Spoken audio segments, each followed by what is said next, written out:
Hi guys, my name is Hannah Hollowell, and today I'm going to be talking a little bit about body image and whether it's a blessing or a curse. Growing up as a kid, I was about 12 years old and I was very impatient and I really wanted to make social media accounts. My parents really never let me and I didn't understand why. But when I finally got to the right age, they allowed me to, and through the years I've discovered why it's a bad thing. There are three key types of effects that social media has on our body image, and the first one is emotional. Within emotional, we have emotional, which is depression, and we have emotional, which is anxiety. The three main symptoms of this is over or not sleeping, over or not eating, and then we have lack of motivation. Then we just have some pictures to go with the anxiety. Next, we have emotional withdrawal.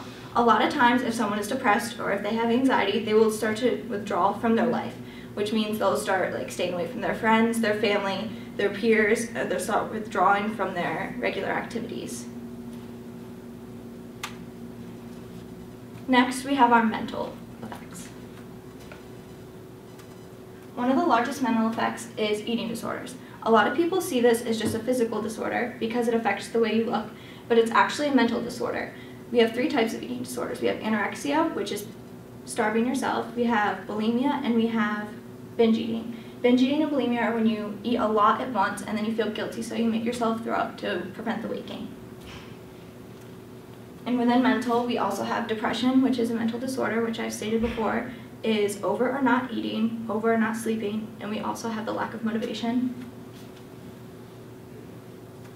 And then we also have the mental anxiety. Our last key effect is physical.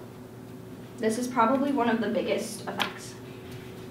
For physical, we have self-harm. Self-harm is physically causing yourself pain to make yourself feel better or to just kind of let everything out.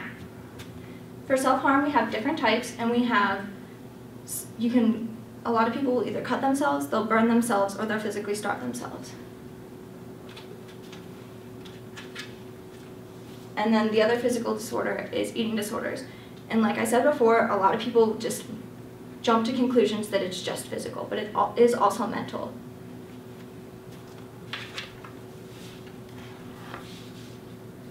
We have a few facts, and our first fact is from DoSomething.org, and it's 58% of college-aged girls feel pressured to be a certain weight.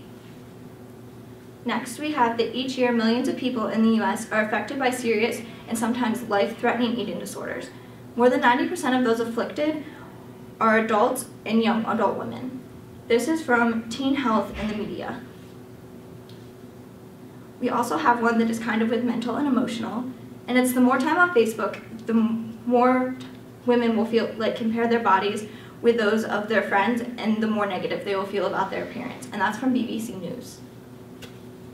We also have one, and it's from resources.beyondblue.org, and it states that research indicates there's a link between anxiety, depression, and eating disorders. Eating disorders are thought to affect about 9% of the population. 1 in 5 women and 1 in 8 men will experience depression each year. 1 in 4 will experience anxiety.